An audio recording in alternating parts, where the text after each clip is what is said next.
اعوذ باللہ من الشیطان اللعین الرجیم بسم اللہ الرحمن الرحیم الحمد للہ رب العالمین والصلاة والسلام علی اشرف الانبیاء والمرسلین سیدنا و مولانا ابی القاسم محمد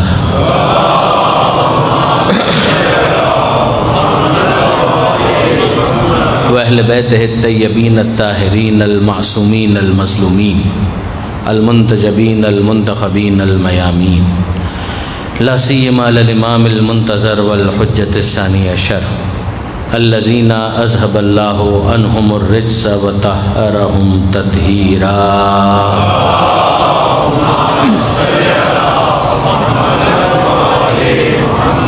واللعنة الدائمة الباقية على أعدائهم أجمعين من يوم ظلمهم إلى قيام يوم الدين رب اشرح لي صدري ويسر لي أمري واحلل عقدة من لساني يفقهوا قولي أما بعد فقد قال الله سبحانه وتعالى في القرآن الحكيم بسم الله الرحمن الرحيم قد جاءكم من الله نور وكتاب مبين وقال الله سبحانه وتعالى أيضا ياسين والقرآن الحكيم إنك لمن المرسلين على صراط مستقيم صلوات على محمد وآله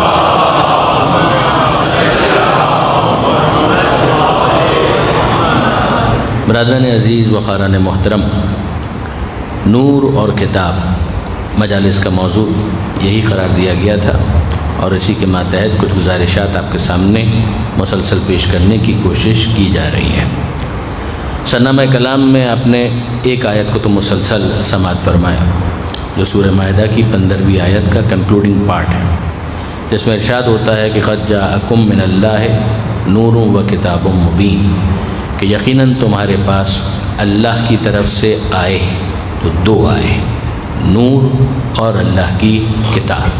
پہلے دن سے ہی پروردگار عالم نے تنہا کتاب کا تذکرہ نہیں کیا بلکہ نور کا تذکرہ ساتھ ساتھ کیا، بلکہ اگر آپ بیان کے اعتبار سے دیکھیں تو نور کا ذکر پہلے کیا، کتاب کا ذکر بعد میں کیا۔ کل میں نے آپ کی خدمت میں دوسری آیت جو پیش کی تھی آج اسی کی تکرار کی ہے، اور سورہ یاسین کی ابتدائی آیت ہے کہ جس میں پروردگار عالم یہ ارشاد فرماتا ہے کہ یاسین والقرآن الحکیم، اے سید اے سردار، یہ حکمت والا قرآن، اس کی قسم، یہ اس بات پر گواہ ہے کہ انک لمن المرسلین، کہ آپ یقیناً رسولوں میں سے ہیں۔ کل یہ بات گزارش کی گئی تھی کہ اگر آپ اس کتاب اور پیغمبر اکرم کی رسالت کے درمیان جو ربط اور تعلق ہے اس کو تلاش کریں تو اس کتاب کو پیغمبر اکرم کی رسالت کے ثبوت کے طور پر بطور معجزہ نازل کیا گیا۔ آپ ذرا غور کیجئے کہ پیغمبر موسیٰ علیہ السلام بھی ایک معجزہ دکھلا رہے ہیں، اور وہ ہے عصا کا اژدہے میں تبدیل ہو جانا، جس پر کل مفصل بات میں نے آپ کے سامنے پیش کی تھی۔ حضرت موسیٰ علیہ السلام اپنے ہاتھ کو گریبان میں ڈالتے ہیں اور باہر نکالتے ہیں، وہ چمکدار ہو جاتا ہے۔ میں آپ سے پوچھتا ہوں کہ اس معجزے کا پرپس کیا ہے؟ تو جواب یہ ملے گا کہ اس معجزے کے ذریعے سے موسیٰ علیہ السلام کی رسالت کو اسٹیبلش کرنا مقصود تھا۔ تو اس کا مطلب یہ ہوا کہ معجزہ اور دعوی رسالت ان دونوں کے درمیان ربط یہ ہوتا ہے کہ معجزے کے ذریعے سے نبوت اور رسالت کو اسٹیبلش کیا جاتا ہے۔ اب میں آپ سے پوچھتا ہوں کہ کیا موسیٰ علیہ السلام کی قوم بنی اسرائیل ان کی امت ہے، بنی اسرائیل ان کی قوم ہے، ان کی طرف موسیٰ علیہ السلام کو مبعوث کیا گیا ہے، مگر کیا بنی اسرائیل اپنی تمام تر نالائکیوں کے باوجود کہیں آپ کو یہ کہتی ہوئی نظر آئی کہ موسیٰ جو تم نے معجزہ دکھلا دیا بس وہی کافی ہے، تمہاری ضرورت نہیں ہے؟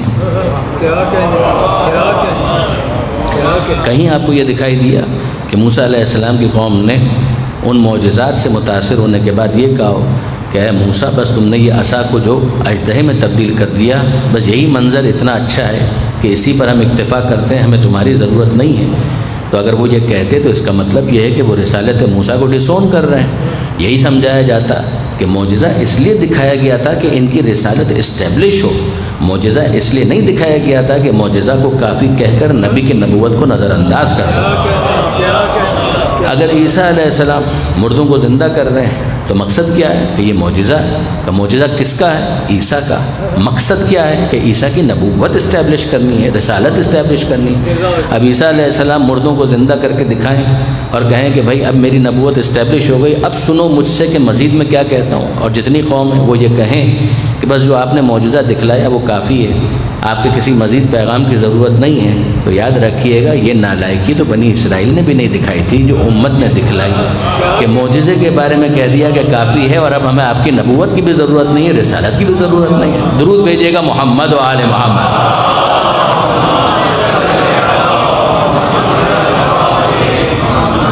کتاب اس سرخی کا نام ہے کہ جس کی ڈیٹیلز پیغمبر اکرم کے بیان میں ملے، وہ ہیڈ لائن ہے کہ جس کی تفصیلات آپ کو پیغمبر اکرم کے بیانات میں ملے گی۔ یعنی میں عرض یہ کرنا چاہ رہا ہوں کہ کبھی اپنے نوجوان دوستوں کے لیے گزارش کر رہا ہوں کہ اگر اخبار کو آپ پڑھیں تو اخبار کے پڑھنے کا ایک طریقہ کار ہوا کرتا تھا، اب ظاہر ہے کہ جب ڈیجیٹل دور آ گیا تو یہ سلسلہ بھی کچھ کم ہو گیا، لیکن یہ ہے کہ پہلے جب کاغذ ہی کے اوپر اخبار کو شائع کیا جاتا تھا تو اس کا طریقہ کار کیا تھا؟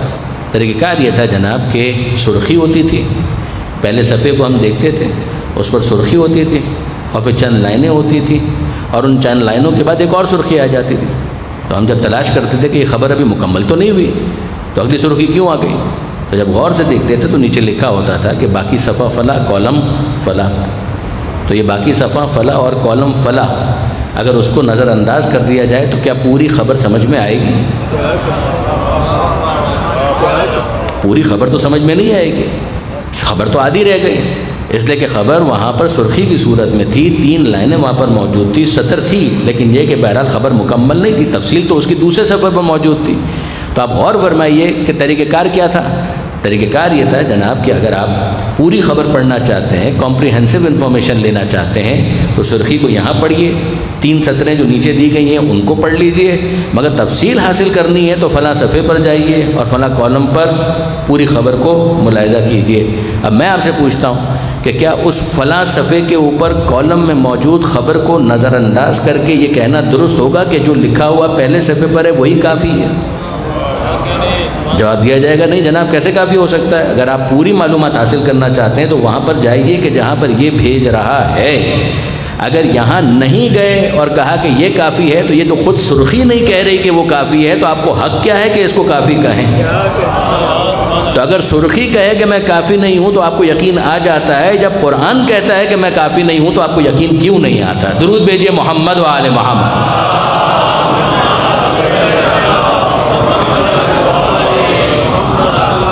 اور آج جدید زمانے کے اندر اگر آپ کمپیوٹر پہ چلے جائیں، انٹرنیٹ کے اوپر چلے جائیں، تو آپ کو ایک آئیکن نظر آتا ہے، وہ آئیکن رہنمائی کرنے کے لیے ہوتا ہے کہ آپ اس کو کلک کیجئے۔ جب آپ کلک کریں گے تو اس کے اندر جو موجود انفارمیشن ہے، جو مستور ہے، جو کنسیلڈ ہے، جو ہڈن ہے، جو آبسکیورڈ ہے، وہاں تک آپ پہنچنا چاہتے ہیں تو اس کو کلک کیجئے تو یہ آپ کو وہاں پہنچا دے گا۔ اب یہ آپ کے انٹرنیٹ کے پاور کے اوپر ہے کہ کنیکشن کتنا اسٹیبلشڈ ہے۔ اگر اس کے سگنلز ویک ہیں تو ظاہر ہے کہ اتنی جلدی نہیں پہنچائے گا، اور آپ کو لگے گا کہ یہ نہیں پہنچا رہا، جبکہ اصل مسئلہ ہوگا کنیکشن کا، ورنہ جس نے ویب سائٹ ڈیزائن کی ہے اس نے تو تیاری پوری کی تھی، لیکن اگر آپ کے کمپیوٹر کے اندر وائرس ہے اور آپ شکوہ کریں ویب سائٹ ڈیزائن کرنے والے سے تو یہ شکوہ بھیجا ہے، اپنا کنیکشن درست کیجئے۔ بالکل اسی طریقے سے پروردگار عالم نے قرآن کو آئیکن کی صورت میں رکھ دیا، کلک تو کریں، اندر سنت میں تفصیلات موجود ہیں، آپ کافی کہہ کر خود کو محروم کر رہے ہیں۔ درود بھیجئے محمد و آل محمد۔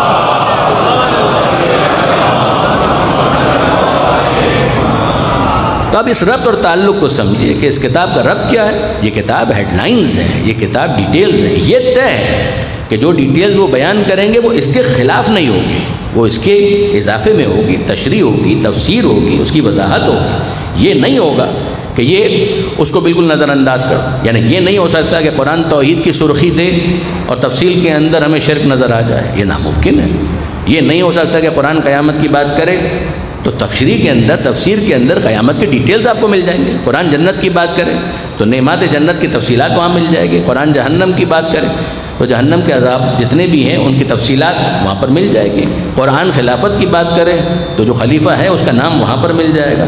تو یہی میں آپ کو سمجھانا چاہتا ہوں کہ جب توحید کا ذکر آئے گا تو توحید کے خلاف بات نہیں ہوگی، جب قیامت کا ذکر ہوگا تو قیامت کے خلاف بات نہیں ہوگی، جب نبوت کا ذکر ہوگا تو نبوت کے خلاف بات نہیں ہوگی، اور اگر امامت کا ذکر ہے تو پھر امامت کے بھی خلاف بات نہیں ہوگی۔ تفصیل وہاں پر آپ کو مل جائے گی۔ درود بھیجے گا محمد و آل محمد۔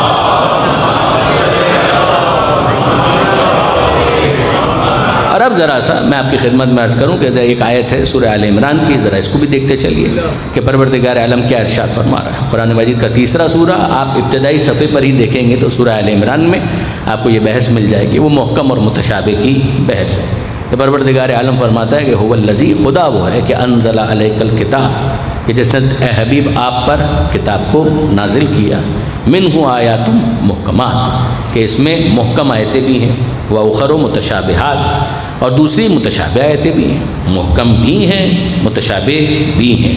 پھر سنیے گا، خدا وہ ہے کہ جس نے اے حبیب آپ پر کتاب کو نازل کیا، اس میں محکم آیتیں بھی ہیں، منہ آیات محکمات وَأُخَرُ متشابہات، اور متشابہ آیتیں بھی ہیں۔ اما الذین فی قلوبہم زیغ، وہ کہ جن کے دلوں میں کجی ہے، گمراہی ہے، وَيَتَّبِعُونَ مَا تَشَابَهَ مِنْهُ ابْتِغَاءَ الْفِتْنَةِ وَابْتِغَاءَ تَأْوِيلِهِ، تو وہ کہ جن کے دلوں میں کجی ہے تو وہ اپنی الٹ سلٹ جس طریقے سے بھی ان کو سمجھ میں آتا ہے متشابہ آیتوں کی اتباع اور تعویلات کے اندر لگے رہتے ہیں، جبکہ ان کو سمجھنا چاہیے تھا کہ وَمَا يَعْلَمُ تَأْوِيلَهُ إِلَّا اللَّهُ وَالرَّاسِخُونَ فِي الْعِلْمِ، کہ اس کی تعویل اور تفسیر کو نہیں جانتا مگر خدا یا وہ کہ جن کو خدا نے علم میں رسوخ عطا کیا، جن کو خدا نے والراسخون فی العلم، کہ جو علم میں رسوخ رکھتے ہیں، یا وہ جانتے ہیں یا خدا جانتا ہے۔ اب یہاں پر پھر ایک بحث آتی ہے کہ جناب اس کا مطلب یہ ہے کہ قرآن مجید کی محکم آیتیں بھی ہیں متشابہ بھی ہیں۔ جی ہاں، تو فرق کیا ہو گیا ان دونوں کے درمیان؟ کہ محکم آیتیں وہ کہ جن کے اندر کلیئرٹی ہے، یعنی آپ نے لفظ کو اٹھایا، دیکھا، مطلب کو سمجھا اور آپ کو سمجھ میں آ گیا، اس میں کسی قسم کی ایمبیگوٹی اور اجمال نہیں، ابہام نہیں۔ اور متشابہ کون ہے؟ ملتا جلتا مطلب ہے، متشابہ ہے ملتا جلتا مطلب ہے، جب اس کو دیکھتے ہیں تو ایک مطلب ذہن میں آتا ہے، دوسرا مطلب ذہن میں آتا ہے، اور ایسا مطلب ذہن میں آتا ہے کہ جو بظاہر دوسری بہت سی مسلمہ حقیقتوں کے ساتھ سازگار نہیں ہے۔ جب ایسا نہیں ہے تو پھر اس کو کیا سمجھاتا ہے؟ تو اس موقع پر کا توقف کرو، سمجھنے کی کوشش کرو۔ دیکھیے آیت اللہ ناصر مکارم شیرازی تفسیر نمونہ کے مؤلف، مراجع میں سے بھی ہیں، بڑی شخصیت ہے، انہوں نے تفسیر نمونہ میں سورہ آل عمران کی ان آیتوں کے ذیل میں بہت پیاری بات کی۔ انہوں نے کہا کہ بھائی بات یہ ہے، الفاظ میرے ہیں مطلب ان کا ہے، کہ بات یہ ہے کہ محکم آیتوں اور متشابہ آیتوں کے درمیان جو تعلق ہے نا، اس کو سمجھنے کے لیے ایک مثال پر غور کیجیے۔ وہ مثال کیا ہے کہ ایک ہے آپ کی ہائی وے، مین روڈ، کہ جس کے اوپر آپ گاڑی چلاتے ہیں، اور ایک ہے گلی کہ جس کے اندر بہت سارے مکانات ہوتے ہیں۔ تو ایک گلی ہے، دوسری گلی ہے، تیسری گلی ہے، چوتھی گلی ہے، تو گلیوں کے اندر مکانات موجود ہیں۔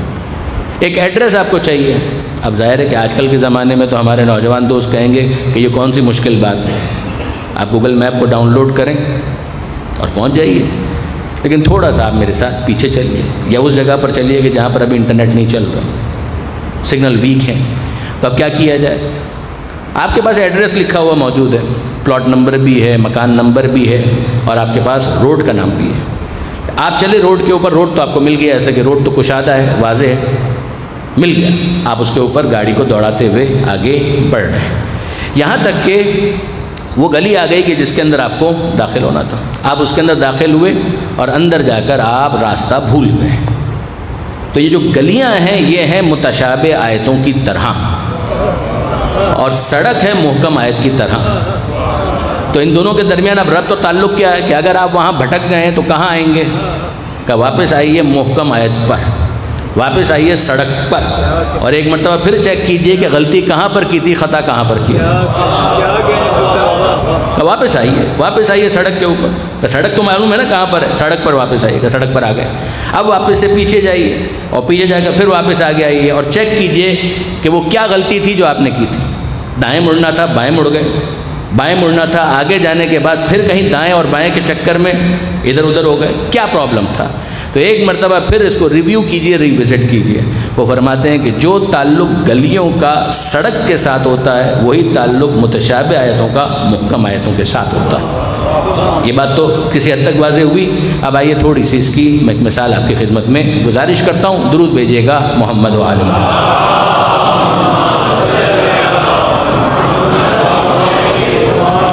قرآن مجید کی ایک آیت ہے جس کا نام ہے سورہ اخلاص کی پہلی آیت. نشان سورہ اخلاص، سورہ توحید، پہلی آیت. قل، اے حبیب کہہ دیجئے. کوئی ایمبیگوٹی ہے کہ پیغمبر اکرم سے خطاب ہو رہا ہے پروردگار عالم کی طرف سے، اور کہا جا رہا ہے قل، اے حبیب کہہ دیجئے. ہوا وہ، اللہ ہو اللہ، احد وہ احد ہے، وہ ایک ہے. کیا اس کے اندر کوئی ایمبیگوٹی ہے؟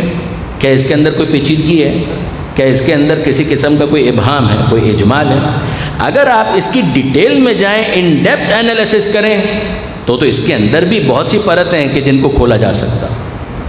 اب لفظ اللہ ہے تو اس کا کوئی مطلب تو ہوگا. یعنی آپ کہیں کہ ٹھیک ہے اللہ کا مطلب ہے ہمارا خالق ہمارا مالک، یہاں تک تو ٹھیک ہے، لیکن اگر آپ اس کی ڈیٹیل میں جائیں تو لفظ اللہ اس کا بھی مطلب ہے مستجمع لجمیع صفات الکمال. یہ لفظ اللہ دلالت کرتا ہے کہ یہ اس ذات پر بولا جا رہا ہے کہ جس کا کمال ذاتی ہے اور تمام کا تمام کمال اس میں پایا جاتا ہے. اب یہ لفظ اللہ کی ڈیٹیل تو آ گئی ہمارے پاس. کیا اس سے پہلے ہم متوجہ تھے کہ لفظ اللہ اتنا جامع ہے کہ جس کے اندر رحمانیت بھی ہے، رحیمیت بھی ہے، غفاریت بھی ہے، ستاریت بھی ہے، قہاریت بھی ہے، سارے کمال کے اوصاف جس میں ہوں اور ذاتی ہوں، کسی کے عطا کیے گئے نہ ہوں، اس کو اللہ کہتا ہے.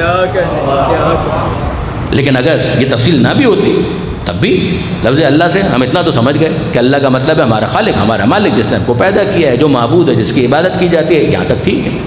اگر کہا گیا لفظ احد، لفظ احد میں کیا پیچیدگی ہے؟ وہ ایک ہے. قل کہہ دیجئے ہوا وہ اللہ اللہ ہے، احد ہے یعنی ایک ہے. یہاں تک بات بالکل واضح. ہاں اگر آپ لفظ احد کی بھی ڈیٹیل میں جائیں تو سمجھ میں آتا ہے. بہت سی ڈیٹیلز یہاں پر بھی چھپی بھی تو ہیں، لیکن اگر ان ڈیٹیلز کو ہم ٹچ نہ بھی کریں تو اتنا سمجھ میں آ گیا کہ اس کے ایک ہونے کے اوپر دلالت کرتا ہے یہ لفظ جس کو کہتے ہیں احد. اور کہیں احد اور واحد کا لفظ واحد بھی جب قرآن میں استعمال ہوگا تو ایک ہی کے معنی میں استعمال ہوگا. پروردگار عالم کو واحد بھی کہا گیا، احد بھی کہا گیا. تو پھر کیا فرق ہے ان دونوں کے درمیان؟ کا احد کا لفظ جو ہے اور جامع ہے واحد کے بھی مقابلے. جیسے کہ واحد جب کہا جاتا ہے تو خدا کے باب میں تو اس کا وہی مطلب ہے جو احد کا ہے، لیکن لفظ واحد کو اگر آپ استعمال کریں باہر تو واحد تو میں بھی ہوں اور آپ بھی ہیں. کیا آپ ایک نہیں ہیں؟ آپ بھی تو ایک ہی ہیں، مگر آپ غور کیجئے کہ آپ کیسے ایک ہیں. آپ ایسے ایک ہیں کہ جس میں دو ہونے کا بھی امکان ہے، گھٹنے کا بھی امکان ہے، بڑھنے کا بھی امکان. غور کیجئے کہ بھئی آپ ایک ہونے کے باوجود دو آنکھیں رکھتے ہیں، آپ ایک ہونے کے باوجود دو کان رکھتے ہیں، آپ ایک ہونے کے باوجود کم از کم 32 دانت رکھتے ہیں، آپ ایک ہونے کے باوجود کروڑوں اور اربوں خلیے رکھتے ہیں، سیلز رکھتے ہیں. تو آپ غور کیجئے کہ قابل تقسیم بھی ہے، اضافے کا امکان بھی ہے، یہ چھوٹا بھی ہو سکتا ہے، بڑا بھی ہو سکتا ہے. جب لفظ احد کہا گیا تو ایسا ایک ہے کہ جس میں نہ گھٹنے کا امکان ہے نہ بڑھنے کا امکان. غور فرمائے آپ.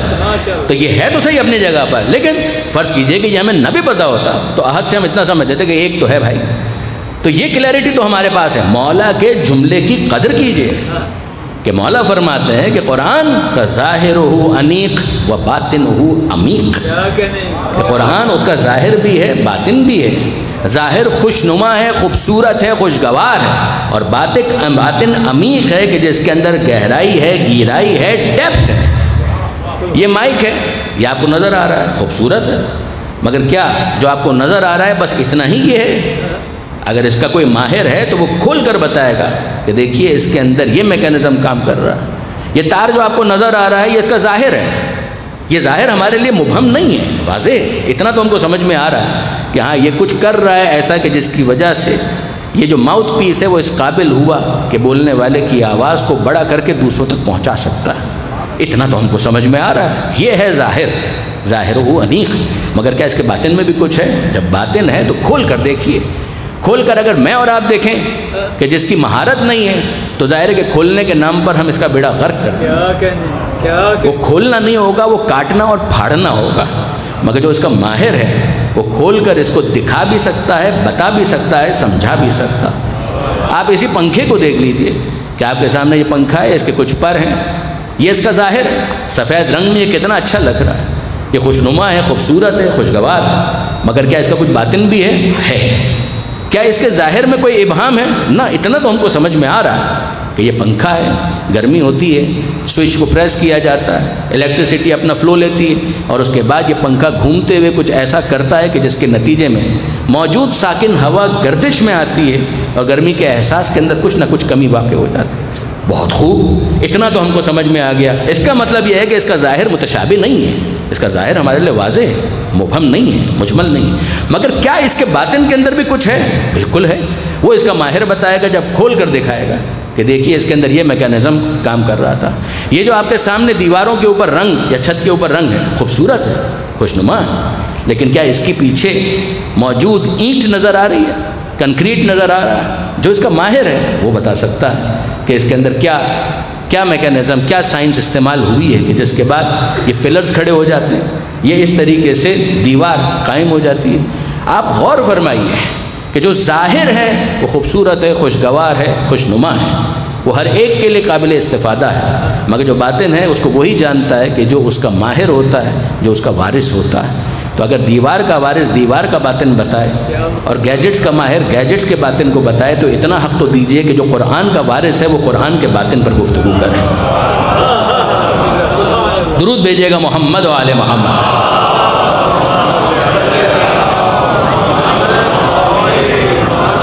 قرآن کے ظاہر سے استفادے کو کوئی منع نہیں کر رہا، فار گاڈ سے کوئی نہیں کہہ رہا۔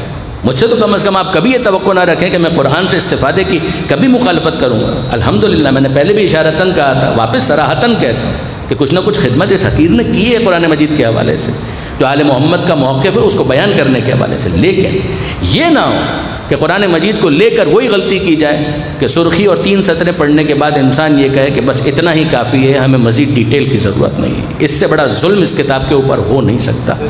یہ بالکل ایسا ہے جیسے میں نے پہلے عرض کیا کہ عصا کے معجزے کو دیکھنے کے بعد موسیٰ کی نبوت کو معطل کر دیا، عیسیٰ علیہ السلام کے معجزے کو دیکھ کر عیسیٰ علیہ السلام کی رسالت اور نبوت کو معطل کر دیا جائے اور کہا جائے کہ ہمیں اس کی ضرورت نہیں ہے۔ غور فرمائیے گا برادران عزیز، ابھی جو میں نے بات آپ کے سامنے بیان کی اس کے اندر تو متشابہ ہے ہی نہیں۔ اب آئیے متشابہ کی میں بات کر رہا ہوں۔ متشابہ اس کو تو کہتے ہی نہیں ہے، اس لیے کہ اس کے اندر جو ظاہر ہے وہ تو کچھ نہ کچھ ہمیں سمجھ میں آ رہا ہے۔ جب قرآن نے کہا قل هو اللہ احد، ہمیں سمجھ میں آ گیا۔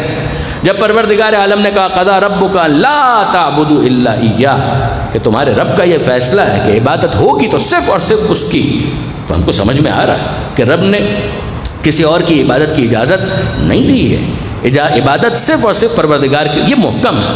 وبالوالدین احسانا، والدین کے ساتھ اچھا سلوک کرو، یہ محکم ہے۔ متشابہ کہاں پر آتا ہے کہ جہاں پر ایک انسان زبان کو نہ جاننے کی وجہ سے کسی لفظ کو لے لے اور مطلب اپنی زبان سے لا کر وہاں پر چپکا دے، یا اسی زبان کے لفظ کو اسی زبان کے کسی دوسرے لفظ کے معنی کے ساتھ اس طرح سے مخلوط اور ممزوج کر دے کہ اصل معنی پردہ غیبت میں چلا جائے۔ یہی آیت جو بھی میں نے آپ کے سامنے پیش کی، وبالوالدین احسانا، کہ والدین کے ساتھ لفظ یہ ہے احسان کرو، مگر مجھے بتائیے کہ کیا واقعاً لفظ احسان جو عربی کے اندر استعمال ہوئی ہے یہ اسی معنی میں استعمال ہوئی ہے کہ جس معنی کے اندر اردو میں آپ اور میں لفظ احسان کو استعمال کرتے ہیں؟ وہ احسان جو اردو کے اندر متصور ہے وہ تو کبھی ماں باپ کے ساتھ کیا ہی نہیں جا سکتا۔ لفظ احسان کا تو مطلب یہ ہے کہ ایک ایسا فیور دینا کہ جو اس کا رائٹ نہیں تھا، جو اس کا حق نہیں تھا، اس سے بڑھ کر کچھ کر کے دکھا دیا۔ آپ نے رکشہ والے کے ساتھ طے کیا کہ 50 روپے میں مجھے وہاں پر پہنچا دو، اور اس نے آپ کو پہنچا دیا، تو اگر آپ 50 سے کم دیتے ہیں تو ظلم ہے، کہ طے 50 ہوا تھا تو آپ نے کیوں کم دیا؟ تو اگر آپ 45 بھی دے رہے ہیں تو یہ 5 روپے کم دے کر آپ نے ظلم کیا۔ اگر 50 پورے دے دیے تو عدل کیا، انصاف کیا، اور اگر 50 کے اوپر آپ نے 1 روپیہ بھی بڑھا دیا تو یہ اردو والا احسان ہو گیا جس کو عربی کے اندر منت کہتے ہیں۔ کمال نہیں ہے؟ جس کو عربی کے اندر احسان کہتے ہی نہیں ہے، جس کو عربی کے اندر منت کہتے ہیں۔ لقد من اللہ علی المؤمنین، اللہ کا احسان ہے مومنین پر۔ لفظ استعمال ہوا منا، اردو میں ترجمہ ہوگا احسان۔ کیا بات ہے! اور اردو کے اندر لفظ منت نظر کے معنی میں استعمال ہوتا ہے، کمال ہے۔ تو اگر لفظوں کو اس طرح سے برتنا شروع کر دیں کہ لفظ ہو کسی زبان کا اور پھر اس کے بعد اس کے مطلب کو کسی اور زبان میں استعمال کو دیکھ کر معین کر دیا جائے، تو یقین جانیے کہ آیت متشابہ نہیں تھی مگر آپ نے بنا دی۔ پروردگار عالم کہہ رہا ہے وبالوالدین احسانا، والدین کے ساتھ احسان کرو. یہ احسان عربی والا ہے جس کا مطلب کیا ہے کہ حسن سلوک. یہی لفظ علامہ سید علی نقی صاحب نے اس کو لبریٹ کیا کہ یہی لفظ ایک اور حدیث کے اندر بھی استعمال ہوا, من بکا علی الحسین احسن بالنبی و فاطمہ. ذرا غور کیجئے گا, اگر میں اس لفظ کو اسی طرح سے اردو میں لے لوں تو یقین جانیے کہ مجھے ایک عدد معاذ اللہ کہنا پڑے گا. من جو بقا گریا کرے, بکا کرے, علی الحسین حسین پر, احسنا معاذ اللہ اس نے احسان کیا نبی پر اور فاطمہ پر. حدیث کے تو الفاظ ہیں کہ جس نے بکا کیا حسین پر اس نے نبی اور فاطمہ پر معاذ اللہ احسان کیا. احسان کا مطلب کیا ہے کہ جو حق تھا وہ تو ادا کر دیا, اس سے بڑھ کر کیا. جی نہیں, یہاں پر احسان اس معنی میں ہے ہی نہیں. احسان کی روٹ کو دیکھیے, وہ ہے حسن. اور جب لفظ حسن پر ہم نے غور کیا تو ہم کو سمجھ میں آیا کہ ایک ایسا عمل کہ جس کے اندر خوبصورتی پائی جائے اس کو کہا جاتا ہے عمل احسن, عمل حسن. یعنی اس کا مطلب یہ ہے کہ ایک ایسا عمل پیش کیا جو قابل قدر تھا, ایک ایسا عمل پیش کیا جو پسندیدہ تھا. اب اس کے بعد سمجھ میں آتا ہے کہ وبالوالدین احسانا, کہ والدین کے ساتھ اچھا سلوک کرو, حسن سلوک کرو. یعنی تمہارا سلوک وہ ہونا چاہیے کہ جس کو دیکھ کر کوئی کہے کہ ماشاءاللہ ماں باپ کے ساتھ تو ایسا ہی سلوک کیا جانا چاہیے. احسان وہ اردو والا تو احسان ہو ہی نہیں سکتا. غور فرمایا برادران عزیز آپ نے. اب یہاں پر جو میں نے گزارش کی, یہ مثال کس چیز کی تھی کہ لفظ آپ نے لیا عربی سے اور مطلب اس کا کسی اور زبان سے لے کر اس کو وہاں پر چپکانے کی کوشش کی, تو اگرچہ یہ محکم تھا مگر متشابہ بن گیا اس جہالت کی وجہ سے. اب آئیے عربی ہی کے اعتبار سے دیکھیں اور ذرا غور کیجئے گا. قرآن مجید کے اندر پروردگار عالم نے ارشاد فرمایا کہ ید اللہ فوق ایدیہم. ید اللہ, اللہ کا ہاتھ, ید ہاتھ کو کہتے ہیں, ید اللہ ہے اللہ کا, فوق اوپر ہے, ایدیہم ان کے ہاتھوں کے اوپر. یہ ہے متشابہ آیت کی واقعاً بہت اہم مثال کہ جب پروردگار عالم نے کہا ید اللہ, اللہ کا ہاتھ, خدا کہہ رہا ہے, خدا کہہ رہا ہے اللہ کا ہاتھ ید اللہ ہے, فوق اوپر ہے, ایدیہم ان کے ہاتھوں کے اوپر. کس کا ہاتھ ہے؟ اللہ کا ہاتھ. بہت خوب. تو اس کا مطلب یہ ہے کہ اللہ کا ہاتھ ہے. جب اللہ کا ہاتھ ہے تو اللہ کی انگلیاں بھی ہوں گی, اللہ کا پنجہ بھی ہوگا. اور جب ہاتھ ہے تو ظاہر جڑا ہوا ہوگا تو کونی بھی ہوگی, کونی بھی ہوگی تو کندھا بھی ہوگا, کندھا ہوگا تو سینہ بھی ہوگا, چہرہ بھی ہوگا. کہاں ہاں پروردگار عالم نے تو خود کہا ہے کہ کل شیء ہالک الا وجہہ, ہر چیز ہلاک ہو جائے گی صرف اور صرف اس کا چہرہ, وجہ وہ باقی رہے گا. انا للہ و انا الیہ راجعون,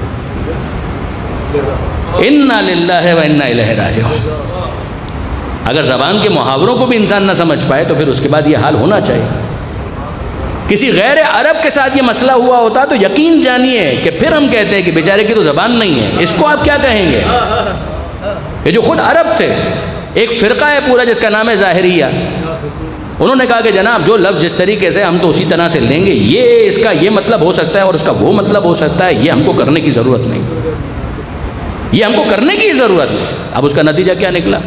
یعنی اگر کوئی ہم سے پوچھے نا کہ آل محمد کے در سے وابستہ ہونے کا آپ کو کیا فائدہ ہوا, تو ہم کہیں گے سب سے بڑا فائدہ یہ ہوا کہ جو ٹھوکریں دوسرے کھا رہے ہیں ہم نہیں کھا رہے ہیں.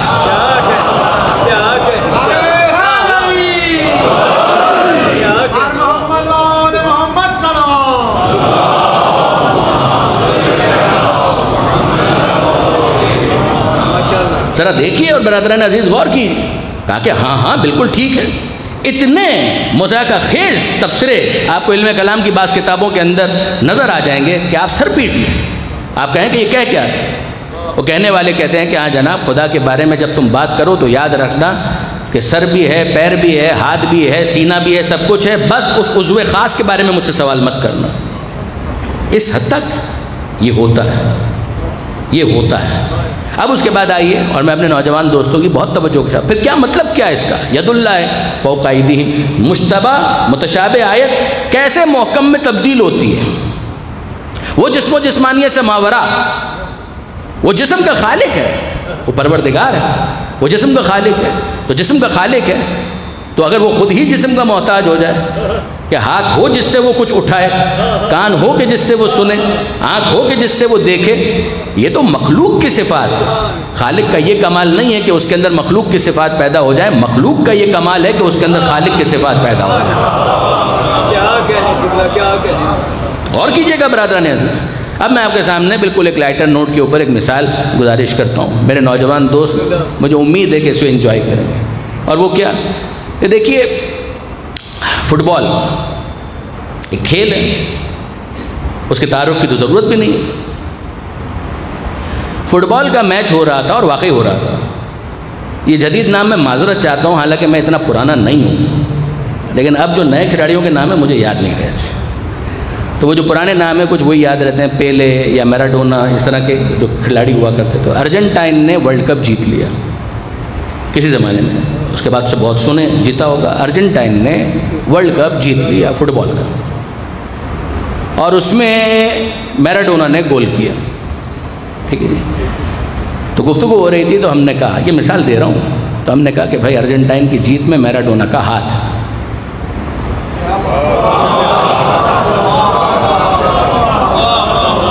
ارجنٹینا کی جیت میں میراڈونا کا ہاتھ ہے۔ تو ایک صاحب تھے، انہوں نے آ کر کہا مولانا آپ چھوڑیں نا، آپ کو فٹ بال نہیں پتہ ہے تو کیوں فٹ بال کے بارے میں بات کرتے ہیں؟ میں نے کہا کیا مطلب؟ میں نے ایسا کیا کہہ دیا کہ آپ کو فٹ بال کی سمجھ ہی نہیں ہے، آپ مجلس سے پڑھا کریں، آپ فٹ بال پر کیوں تبصرہ کر رہے ہیں؟ بھائی میں نے کیا ایسا کہہ دیا کہ آپ کو فٹ بال کی سمجھ نہیں ہے؟ اب بتائیے تو صحیح، آپ سمجھا دیجئے۔ کہ میراڈونا کا ہاتھ نہیں ہے، ارجنٹائن کی جیت میں میراڈونا کا پاؤں ہے، اس کا پیر ہے، وہ پیر سے کھیلتا تھا، پیر سے اس نے گول کیا۔ یہ خود اپنی جگہ ایک بحث بھی ہے ویسے اس میچ کے بارے میں، لیکن چھوڑ دیجئے، اس کا پیر تھا، اس کا ہاتھ نہیں تھا۔ آپ کو وہ فٹ بال کی سمجھ نہیں ہے۔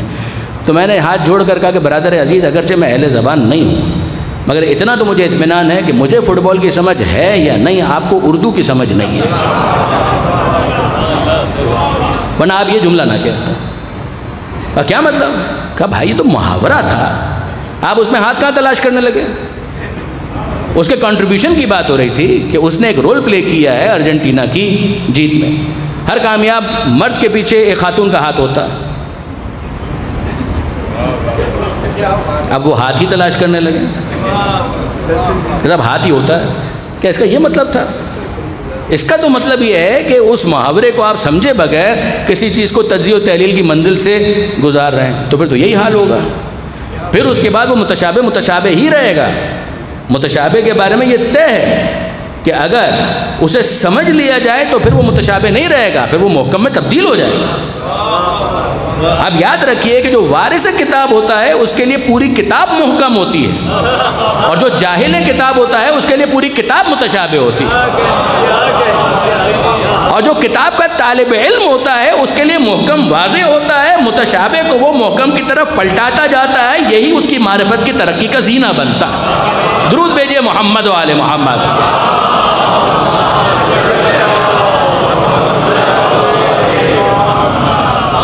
تو بے شک وہ میراڈونا کا پیر ہی تھا، لیکن یہ ہے کہ بہرحال اس کو بیان کرنے کے لیے یہ طریقہ کار اختیار کیا جاتا۔ اب اس کے بعد دیکھیے کہ پروردگار عالم قرآن مجید کے اندر کیا کہہ رہا ہے کہ ید اللہ فوق ایدیہم، کہ اللہ کا ہاتھ ان کے ہاتھوں کے اوپر۔ مقصود کیا ہے؟ مقصود یہ ہے کہ پروردگار کی ان کو تائید حاصل، پروردگار کا ان کو سپورٹ حاصل، پروردگار عالم کی اسسٹنس ان کو حاصل ہے۔ اب دیکھیے برادران عزیز، اسی طریقے سے وہاں پر کہا کل شیء ہالک الا وجہہ، ہر چیز ہلاک ہو جائے گی مگر یہ کہ اللہ کا چہرہ۔ چہرے سے کیا مراد ہے؟ کہ اللہ کی ذات مراد ہے۔ چہرہ پہچان ہوتا ہے، چہرہ پہچان ہوتا ہے، کسی بھی وجود کی شناخت کے لیے چہرے کی مرکزی حیثیت ہوتی ہے۔ انسان ہاتھ کو دیکھ کر نہیں پہچان سکتا کہ شخصیت کون ہے، مگر چہرہ دیکھ کر پہچان لیتا ہے کہ شخصیت کون ہے۔ تو سمجھایا جا رہا ہے کہ پروردگار عالم اس کی ذات کا اس کو ہلاکت کا سامنا نہیں ہے۔ باقی جتنے بھی ہیں وہ حادث ہیں، جو حادث ہے تو ظاہر ہے کہ ان کو ہلاک ہو جانا ہے۔ جو اس کے دوسرے معنی میں اس کی طرف متوجہ ہوں، اب اسی کو پھیلاتے چلے جائیے۔ ایک صاحب میں وہ آ کر کہنے لگے کہ جناب عرش، پروردگار عالم کہتا ہے الرحمن علی العرش استوى، خدا رحمان عرش پر ہے۔ تو کہہ رہے کہ جب عرش کے اوپر ہے تو اس کا مطلب یہ ہے کہ باقاعدہ کوئی تخت ہوگا، اور اس تخت کے اوپر خدا بیٹھا بھی ہوگا، اور پھر جب بیٹھا ہوگا تو ظاہر ہے کہ اس کا فورس بھی ہوگا جو اس تخت کے اوپر ہوگا، اور جب تخت کے اوپر وہ ہے تو تخت کے نیچے نہیں ہوگا۔ تو آپ نے جسم بنا دیا، خالق جسم کو محتاج جسم بنا دیا، محتاج تخت بھی بنا دیا، محتاج عرش بھی بنا دیا۔ اب یہاں پر پھر ایک مرتبہ کہ کیا واقعی اس کا یہ مطلب ہے؟ یہ پروردگار کے اقتدار کی ایک علامت تھی، ایک سمبولک۔ پروردگار عالم نے عرش ہے، بے شک ہے، تفصیلات ہمیں چاہے نہ معلوم ہے، مگر اتنا سمجھ میں آتا ہے کہ یہ پروردگار عالم کی قدرت کے لیے ایک عنوان، ایک ہیڈنگ۔ ہم پڑھتے ہیں fall of Dhaka, fall of Dhaka 71 کے اندر ڈھاکہ فال ہو گیا، تو واقعی ہمارے کسی دوست نے پوچھا کہ کہاں یہ فال ہو کر گرا کدھر تھا؟ اس کا میں کیا کر سکتا ہوں، مجھے بتائیے اس کا کیا کیا جائے؟ اس کا مطلب یہ ہے کہ آپ جرنلزم کو پڑھنے سے پہلے ادب کو پڑھیے، لٹریچر کو پڑھیے، تاکہ آپ کو سمجھ میں تو آئے کہ کون سا محاورہ کس طرح سے استعمال کیا جاتا ہے، لفظوں کو کیسے برتا جاتا ہے۔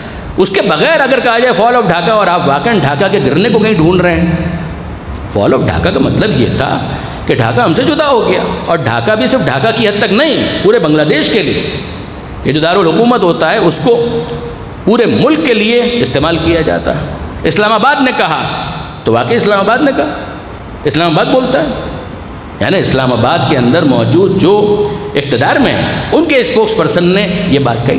تو برادر عزیز، اس طریقے سے اگر کوئی قرآن فہمی کا ذوق رکھتا ہے تو اس کو ہر دوسری آیت متشابہ لگے گی، اس کو تو ہر دوسری آیت متشابہ لگے گی۔ لیکن اگر کسی کو لغت کے اوپر کچھ عبور ہے تو کچھ معاملہ محکم کی طرف چلا جائے گا، کسی کو محاوروں کا علم ہے تو کچھ اور محکم ہو جائے گا۔ پھر اس کے بعد اگر کوئی وارثان کتاب سے جڑ جائے گا تو متشابہ کے محکم میں تبدیل ہونے کا تناسب بڑھتا چلا جائے گا۔ درود بھیجیے گا محمد و آل محمد۔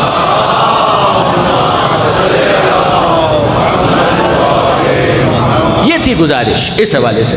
اب واپس آئیے اس آیت کی طرف چلیے کہ جو پروردگار عالم نے کہا والقرآن الحکیم، یہ حکمت والا قرآن اس بات کی گواہی دے رہا ہے کہ انک لمن المرسلین۔ یہاں سے ہم نے ایک ونڈو اوپن کرنا تھی کہ جب اس کا تم جواب لانے سے عاجز ہو جاؤ گے تو اس کے معجزہ ہونے کو قبول کر کے صاحب معجزہ کی رسالت کی طرف توجہ دو گے۔ پھر تمہارا طریقہ کار یہ ہوگا کہ تم سرخی یہاں سے لوگے، تشریح وہاں سے لوگے۔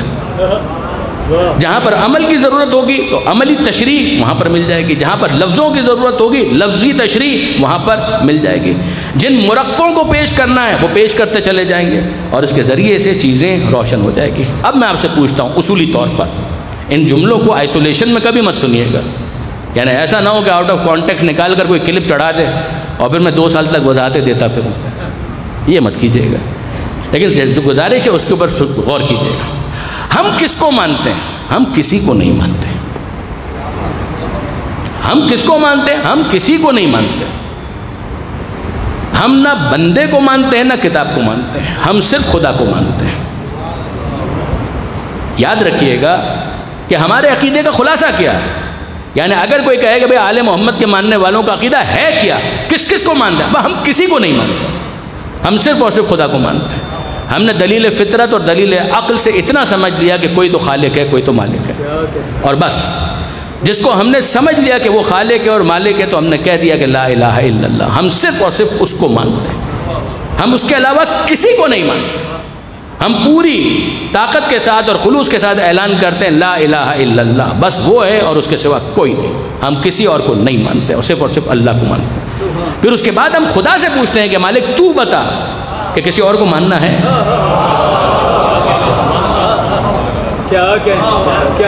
پھر ہم خدا سے پوچھتے ہیں کہ کسی اور کو ماننا ہے یا بس تجھی کو ماننا ہے؟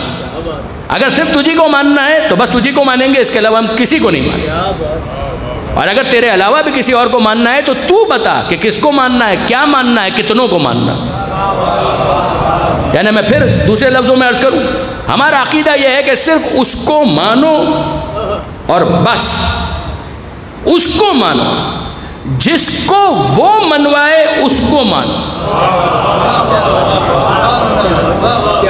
ترتیب کے ساتھ سنیے گا، اس کو مانو، جس کو وہ منوائے اس کو مانو، جس کو وہ جو منوائے اس کو وہ مانو۔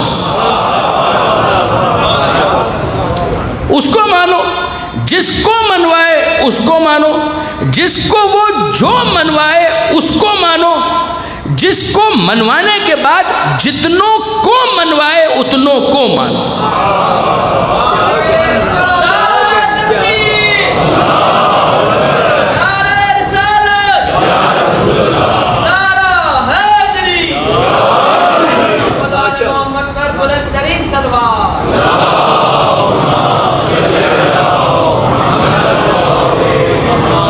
اس کو مانو، جس کو وہ منوائے اس کو مانو، جس کو وہ جو منوائے اس کو وہ مانو، جتنوں کو منوائے اتنوں کو مانو۔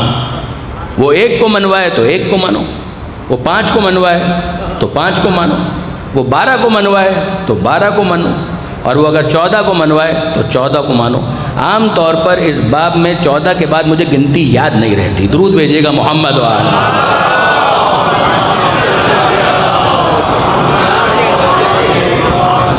ایک مرتبہ اور درود بھیج دیجیے گا محمد و آل۔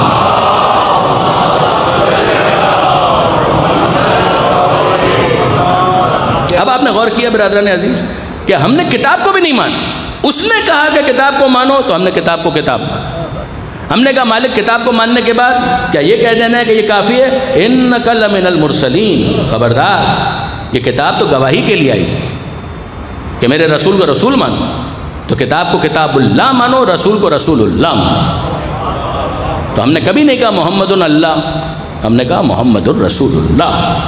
اب آپ غور کیجئے، کل جو میں نے گفتگو کی تھی اس کے ساتھ میں اس کو مربوط کرنا چاہ رہا ہوں۔ مجھے ایک بات بتائیں کہ ہم کو کیسے پتا چلا، پروردگار عالم کے ساتھ ہمارا ربط اور تعلق کیسے جوڑا؟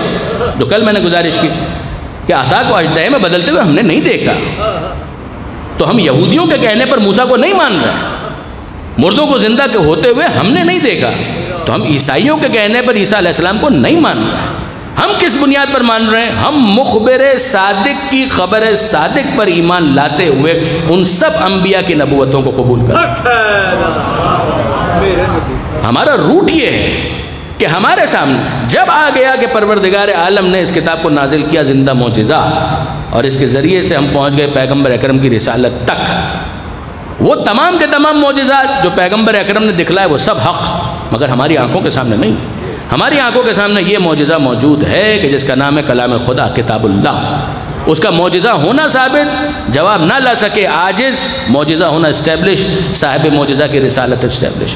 اب اس کے بعد ہم نے رسول اللہ سے پوچھا ہے اللہ کے رسول بتائیے کیا آپ سے پہلے بھی کوئی تھا؟ کہا کہ ہاں بالکل تھے، کیوں نہیں تھے؟ کہا کون تھا؟ کہا مجھ سے پہلے عیسیٰ گزرے ہیں، مجھ سے پہلے موسیٰ گزرے ہیں، ابراہیم گزرے ہیں۔ تو آدم سے لے کر عیسیٰ تک کسی نبی کی نبوت کو ہم نے ان کا معجزہ دیکھ کر نہیں مانا، ہم نے مصطفیٰ کی گواہی پر، قرآن کی گواہی پر مصطفیٰ کو مانا، مصطفیٰ کی گواہی پر ما سبق کے انبیاء کو مانا۔ آدم سے لے کر عیسیٰ تک قرآن نے کہا یؤمنون بما انزل الیک وما انزل من قبل، یہ ایمان لاتے ہیں اس پر بھی جو اے حبیب آپ پر نازل ہوا، جو آپ سے پہلے نازل ہوا، اگرچہ کوئی ربط ہمارا ڈائریکٹ اس کے ساتھ نہیں ہے اس شریعت کے ساتھ، مگر چونکہ نازل خدا کی طرف سے ہوا تھا لہٰذا اس پر بھی ایمان رکھنا ہے، مجمل صحیح، اوورال صحیح، لیکن ایک بہرحال ایمان کہ وہ جو کچھ بھی نازل ان پر ہوا تھا وہ حق تھا۔ محرف کتابوں کے اوپر ایمان نہیں، اصل انجیل کے اوپر ایمان، محرف تورات کے اوپر ایمان نہیں، اصل تورات کے اوپر ایمان کہ جو پروردگار کی طرف سے موسیٰ علیہ السلام کے اوپر نازل ہوئی۔ کیا ایمان؟ کہ یہ کتاب ان پر نازل ہوئی تھی اور یہ کتاب اس زمانے کے لیے پروردگار کی طرف سے ہدایت تھی۔ کس نبی کے ذریعے سے؟ اس نبی کے ذریعے، موسیٰ کے ذریعے۔ کس نبی کے ذریعے؟ عیسیٰ کے ذریعے سے۔ یہاں تک بالکل ٹھیک ہو گیا۔ اب اس کے بعد ہم نے پیغمبر اکرم کے سامنے ہاتھ جوڑ کر کہا کہ اے اللہ کے رسول، ہمارا روٹ تو یہ ہے، یہی ہمارا روٹ ہے کہ ہم کتاب کے ذریعے آپ تک پہنچے، آپ کے ذریعے سے ما سبق کے انبیاء تک پہنچے۔ اب آپ بتا دیجئے آپ کے بعد کوئی نبی آنے والا ہے تاکہ ہم اس کی بھی نبوت کا کلمہ پڑھیں؟ تو پیغمبر اکرم نے سمجھایا کہ لا نبی بعدی، میرے بعد کوئی نبی نہیں آنے والا۔ ہم نے کہا کہ اللہ کے رسول بات کلیئر ہو گئی، ختم ہو گئی، آپ کے بعد ہم کسی کو نہیں مانیں گے۔ تو پیغمبر اکرم نے روک دیا، پیغمبر اکرم نے روک دیا، شانہ پکڑ لیا، جھنجھوڑا، بیدار کیا کہ میں نے یہ نہیں کہا کہ میرے بعد کوئی نہیں آئے گا، میں نے کہا میرے بعد کوئی نبی نہیں آئے گا۔ اگر پیغمبر اکرم کہتے ہیں میرے بعد نبی آئے گا ہم اس کو بھی قبول کرتے ہیں، اگر پیغمبر کہتے ہیں میرے بعد رسول آئے گا ہم اس کو بھی قبول کرتے ہیں۔ پیغمبر اکرم نے کہا لا نبی بعدی، میرے بعد نبی کوئی نہیں آئے گا۔ قرآن نے بھی یہی کہا کہ یہ خاتم النبیین ہے، نبیوں کے خاتم۔ تو ہم کو سمجھ میں آ گیا کہ ان کے بعد نبی کوئی نہیں آئے گا، رسول کوئی نہیں آئے گا۔ تو ہم نے اللہ کے رسول سے کہا کہ اللہ کے رسول جب نبی نہیں آئے گا، رسول نہیں آئے گا، تو پھر کون آئے گا؟ کہ جو آئے گا اسی کا تعارف میں غدیر میں کروا دوں گا،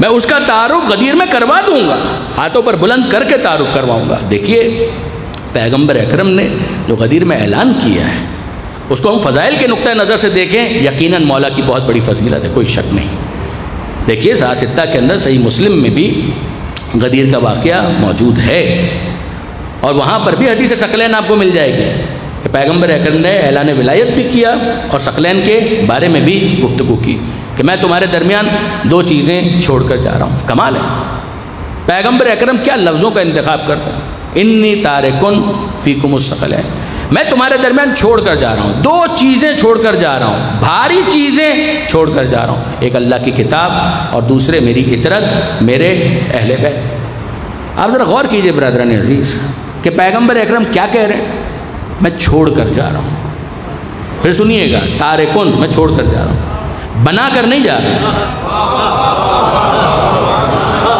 میں بنا کر نہیں جا رہا، میں چھوڑ کر جا رہا ہوں۔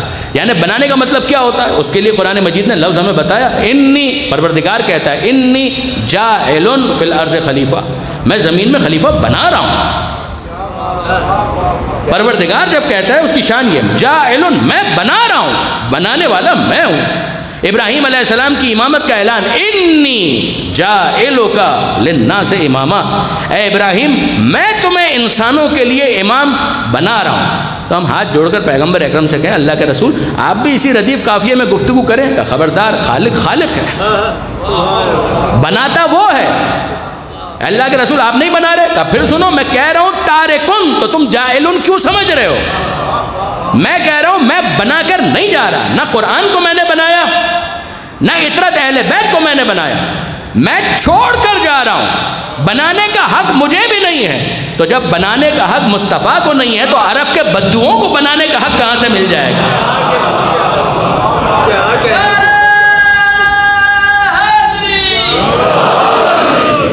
انی تارکن، تارکن بھی آیا، ترکتو بھی آیا، مزید بات ہوگی اس پر۔ انی تارکن فیکم الثقلین، میں تمہارے درمیان دو چیزیں چھوڑ کر جا رہا ہوں، کتاب اللہ ہے و اطرتی اہل بیتی، اور دوسرے اپنی اطرت اور اپنے اہل بیت کو چھوڑ کر جا رہا ہوں۔ سر سلسلہ مولا کا ذکر تھا تو غدیر میں ان کا بھی تعارف کروایا، ہاتھوں پر بلند کر کے۔ علامہ سید علی نقی صاحب کے الفاظ ہیں، بہت خوبصورت ان کے الفاظ، وہ فرمایا کرتے تھے کہ پیغمبر اکرم نے خطبے تو بہت دیے، مگر خطبے میں یہ نہیں ہوتا تھا کہ پیغمبر اکرم اپنے ساتھ کسی کو بٹھا لیں۔ ایک تو غدیر کا میدان، ریگزار، گرمی شدید، سوشل میڈیا کی وجہ سے اب تو غدیر کی فوٹیجز بھی کافی آ گئے، بہت سو نے اپنے ویلاگز بھی بنائے۔ میں شکر گزار ہوں بعض برادران اہل سنت کا کہ جنہوں نے اس میں دلچسپی کا مظاہرہ کیا، ان کے لیے امکان تھا، ہر ایک کو جانے کی اجازت بھی نہیں، اس لیے کہ آپ میں سے وہ احباب جنہوں نے حج اور عمرہ کیا ہے وہ جانتے ہیں کہ جب آپ مکہ سے مدینے کی طرف جائیں تو جوفہ کا علاقہ تھا، مدینے سے مکہ ہے تو بھی جوفہ آئے گا، تو جدہ اترتے ہیں اور میقات کی طرف جاتے ہیں احرام پہننے کے لیے تو جوفہ جاتے ہیں۔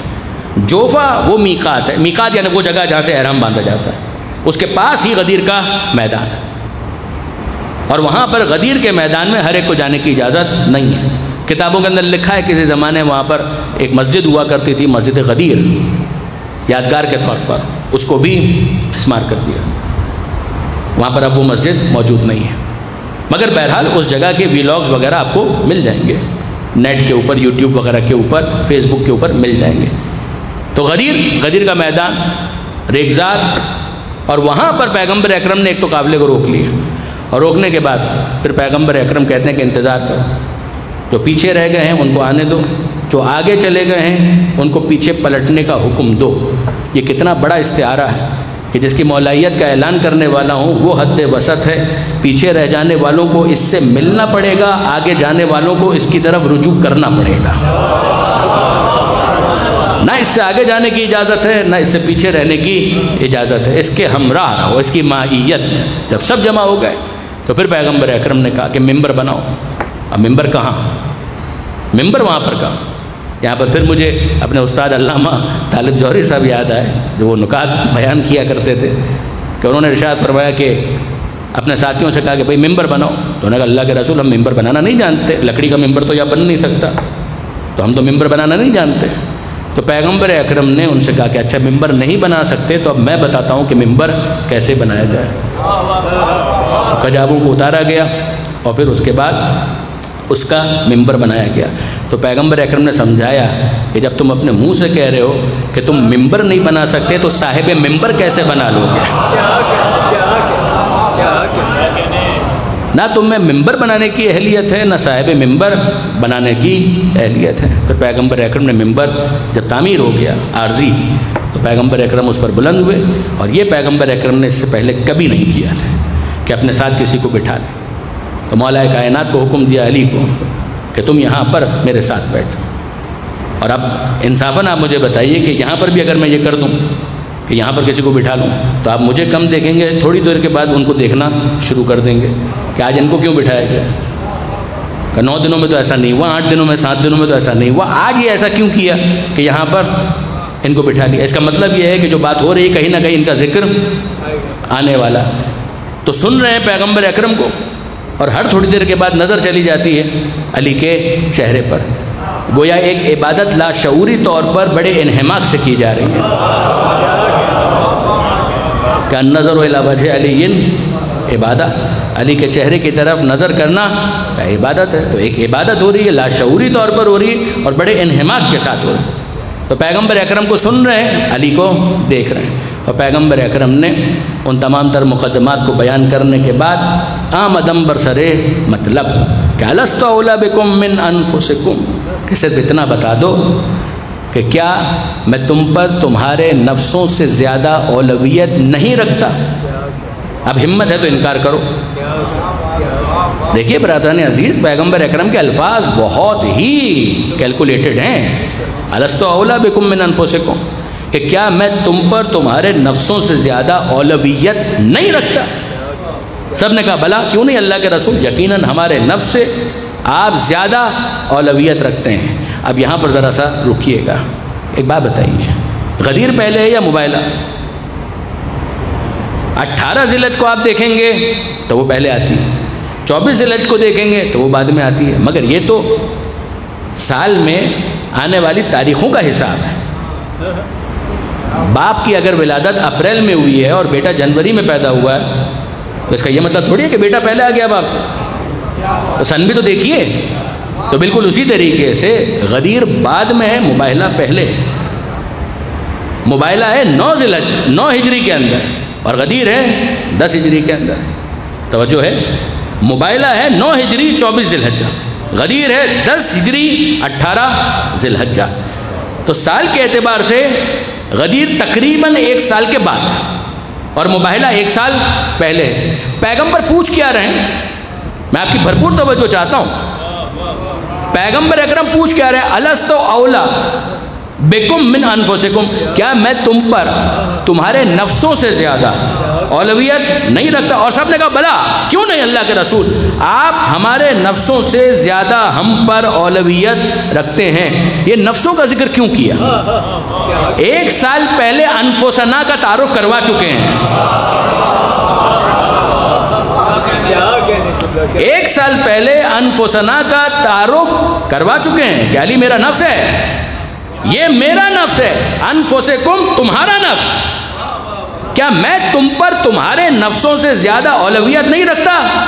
میں رکھتا ہوں تو میرا نفس بھی رکھتا ہے، میرا نفس مجھ سے جدا نہیں ہے۔ توجہ کیجئے گا برادران عزیز، میں اور میرا نفس جدا نہیں ہے۔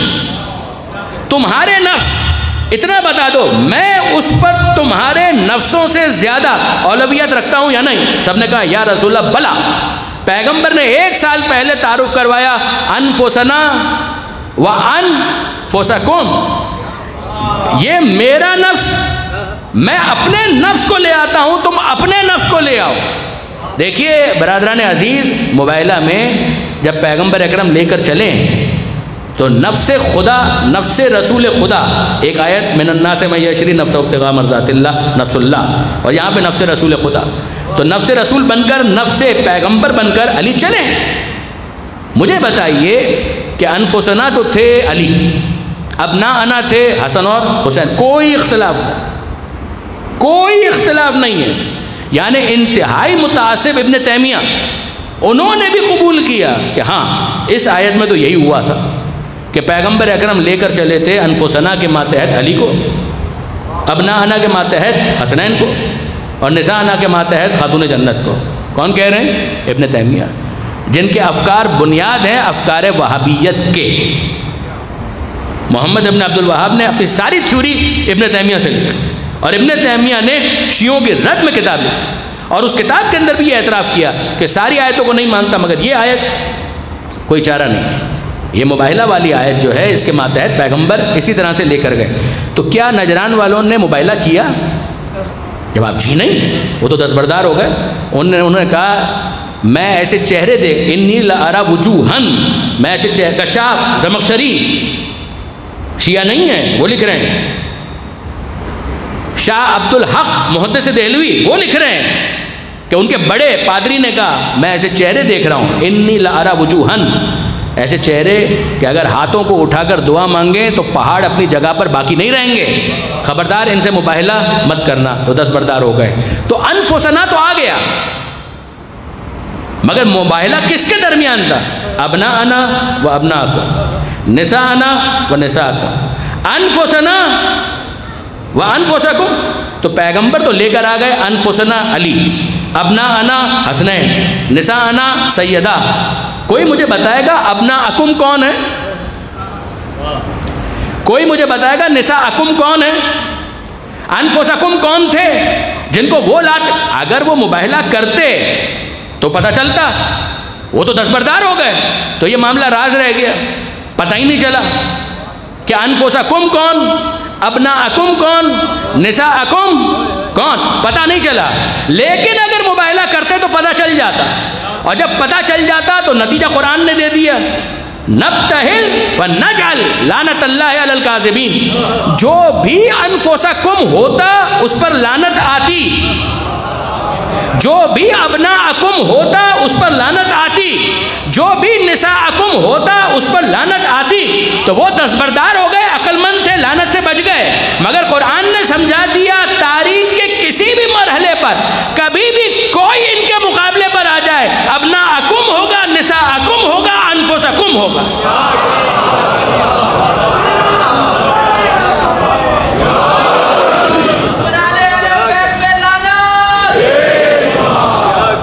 وہ انفسکم ہوگا۔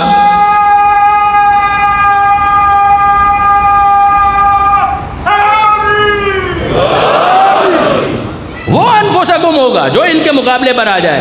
اب پیغمبر کے اس جملے کی قدر کریں جو پیغمبر اکرم غدیر میں کہہ رہے ہیں، جو مشہور جملہ ہے وہ تو ہم جانتے ہیں۔ اس جملے پر غور کریں کہ پیغمبر نے پہلے ایک سال پہلے انفسنا کا تعارف کروایا، یہ بھی سمجھا دیا کہ وہ انفسکم ہو کر ملعون ہو جاتے۔ اب پیغمبر کہہ رہے ہیں اتنا بتا دو، الستو اولا بکم من انفسکم، کہ کیا میں تم پر تمہارے نفسوں سے زیادہ اولویت رکھتا ہوں یا نہیں؟ سب نے کہا کیوں نہیں، اللہ کے رسول ضرور رکھتے ہیں۔ پیغمبر سمجھانا چاہتے تھے اگر میری اولویت کو قبول نہیں کرو گے تو انفسکم سے انفسکم بن جاؤ گے۔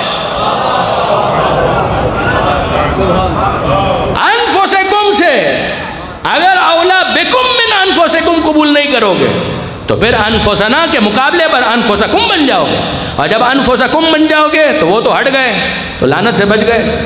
یہاں پر اگر کوئی میرے نفس کی اولویت اور مولائیت کو قبول نہیں کرے گا تو پھر وہ اپنی خیر منائے۔ پیغمبر اکرم اس اہتمام کے ساتھ یہ اعلان کر رہے ہیں، ہم کیسے اس کانٹیکس کو نظر انداز کرتے ہیں، ہم کیسے اس سیاق و سباق کو نظر انداز کرتے ہیں کہ پہلے ایک سال پہلے پیغمبر اکرم نے مباہلہ میں انفسنا کا تعارف کروایا، یہ ہے میرا نفس، میں تم سے پوچھ رہا ہوں کیا میں تم پر اولویت رکھتا ہوں یا نہیں؟ جب سب نے کہا کیوں نہیں اللہ کے رسول، تو اب پیغمبر اکرم نے اپنے ہاتھوں پر بلند کیا، اور جب ہاتھوں پر بلند کیا تو کس شان سے؟ علامہ سید علی نقوی صاحب کے الفاظ، وہ فرماتے تھے کہ اگر کوئی مکمل قد و قامت کا انسان کسی بچے کو اپنے ہاتھ پر بلند کرے تو اس کا وجود بھی پیچھے نظر آئے گا. بہت توجہ کیجئے گا کہ اگر کوئی مکمل قد و قامت کا ایک انسان ہے، وہ کسی بچے کو اپنے ہاتھ پر بلند کرے تو ظاہر ہے کہ جیسے جیسے وہ بلند کرے گا، مگر بلند کرنے کے نتیجے میں اس کا اپنا وجود چھپ نہیں جائے گا، اس کا وجود بھی کچھ نہ کچھ نظر آئے گا. چھوٹا بچہ ہے، اس کو اپنے ہاتھوں پر آپ نے اٹھا لیا تو آپ کا چہرہ بھی نظر آ رہا ہے، بچہ بھی نظر آ رہا ہے. لیکن ذرا غور کیجیے کہ اگر ایک مکمل قد و قامت کا انسان ایک مکمل انسان کو اپنے ہاتھوں پر بلند کرے تو پھر ہوگا کیا؟ پہلے تو ایک نتیجہ یہ لینا چاہیے کہ لوگ سوال کرتے ہیں کہ پیغمبر اکرم کی شجاعت بیان نہیں کرتے، بہادری بیان نہیں کرتے، زور بازو کو بیان نہیں کرتے. تو ذرا دیکھ لو کہ جس نے خیبر اٹھا لیا پیغمبر نے اسی علی کو اپنے ہاتھوں پر اٹھا لیا. جس نے خیبر اٹھا لیا پیغمبر نے اسی علی کو اپنے ہاتھوں پر اٹھا لیا. اور دوسری بات یہ کہ جیسے جیسے پیغمبر اکرم علی کو اٹھا رہے تھے، بلند کر رہے تھے، تو جیسے جیسے بلند کر رہے ہیں تو پیغمبر اکرم کا اپنا وجود چھپتے جا رہا ہے، چھپتا جا رہا ہے. پیغمبر اکرم کا وجود نظر نہیں، اب آواز سنائی دے رہی ہے مگر پیغمبر اکرم کا وجود نظر نہیں آ رہا. تو کیا آپ مجھے اس آیت کو پڑھنے کی اجازت دیتے ہیں؟ تمہارے پاس اللہ کی طرف سے کیا آیا؟ نور اور روشن کتاب. تو نور نے جس کو اٹھا کر اپنے آپ کو حجاب میں رکھا تو یہ کہنے کا حق دیجئے کہ نور حجاب نور میں آ گیا. پیغمبر اکرم نے علی کو اپنے سامنے رکھا اور کہا کہ سمجھ لو اس وقت کیا ہے، میرے ہاتھوں پر کون بلند ہے؟ علی. کیا میں نظر آ رہا ہوں؟ نہیں. تو بس سمجھ لو کہ اس مرقع کے ذریعے سے میں سمجھانا چاہ رہا ہوں کہ کبھی اگر میں نظر نہ آؤں تو یہی ہے جو میری جگہ پر ہوگا.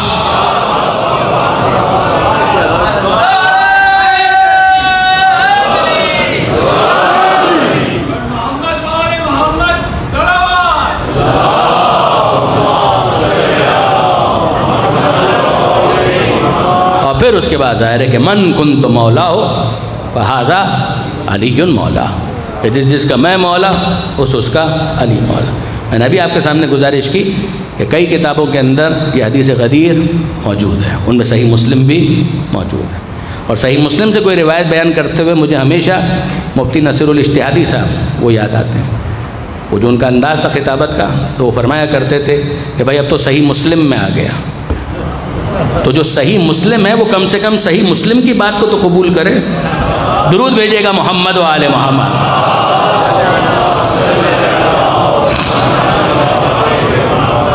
اور بس برادران عزیز، میں نے آپ کو بہت زحمت دی مگر اس ربط اور ترتیب کو محسوس کیجیے گا. ہمارا روٹ بالکل کلیئر ہے، ہم خدا کو مانتے ہیں اور بس پھر جس کو وہ منوائے اس کو مانتے ہیں. اس لیے کہ اگر ذات کو ماننے کے بعد اس کی بات کو نہ قبول کیا جائے یہ ابلیسیت ہے، یہ شیطانت ہے، یہ شیطان کی صفت ہے. تو اس نے کہا تجھے مانوں گا مگر آدم کو نہیں مانوں گا. تو مجھے بتائیے کہ پھر ابلیس کو کس بنیاد پر کافر قرار دیا؟ اس نے خدا کا انکار نہیں کیا تھا، آیت میں صراحت ہے، اس نے قیامت کا بھی انکار نہیں کیا. اس نے جس چیز کا انکار کیا تھا کہ ذات کو مان رہا تھا مگر بات کو نہیں مان رہا تھا.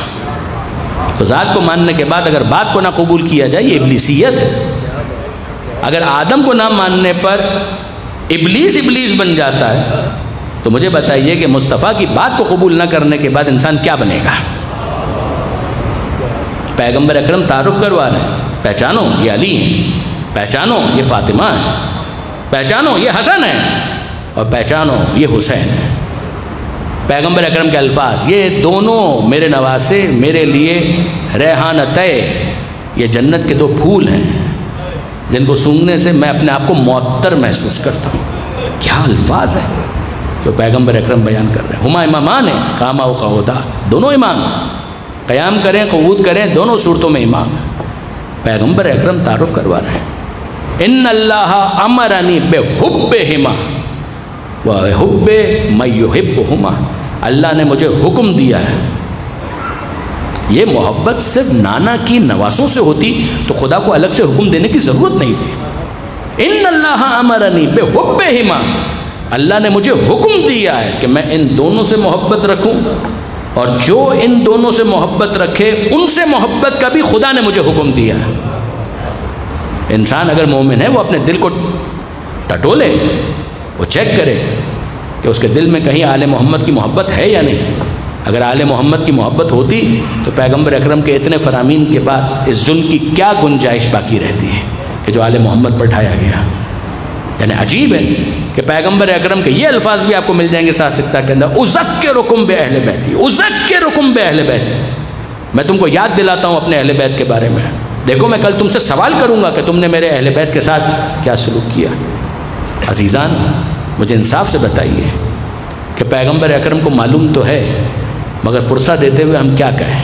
اے اللہ کے رسول، آپ کے اہل بیت کے ساتھ اچھا سلوک نہیں کیا گیا۔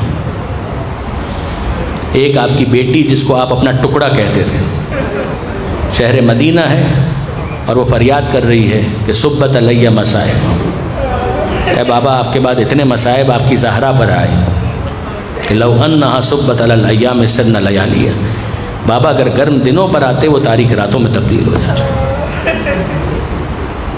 اس سے یہ مطالبہ کیا جا رہا ہے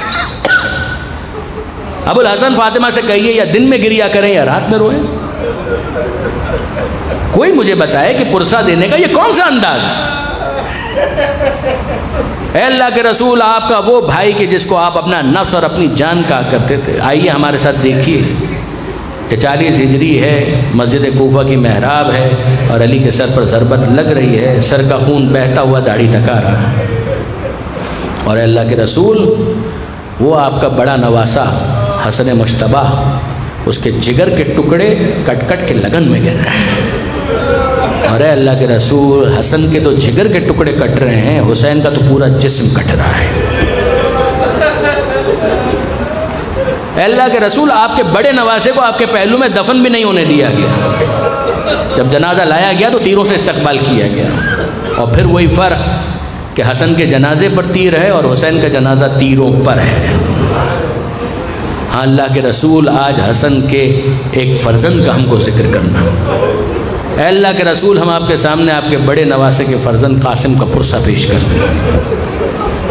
اے اللہ کے رسول مدینہ منورہ ہی میں تو یہ واقعہ پیش آیا تھا، آپ کا مزار اسے متصل حجرہ حسن مجتبیٰ کہ جہاں پر حسن مجتبیٰ زہر کے اثر سے مسموم تھے، جگر کے ٹکڑے کٹ کٹ کے لگن میں گر رہے تھے، اور ایسے میں حسن مجتبیٰ نے فروا کو بلایا، اور فروا کی گود میں 3 سال کا قاسم موجود ہے، اور حسن مجتبیٰ کہتے ہیں فروا اس بچے کی بھی حفاظت کرنا، اور جو تعویذ میں دے رہا ہوں اس کی بھی حفاظت کرنا، اور جب میرے قاسم پر کوئی بہت سخت وقت آئے تب قاسم سے کہنا کہ اس تعویذ کو کھول کر پڑھ لے، کوئی میری ہدایت اس کے اندر موجود ہے۔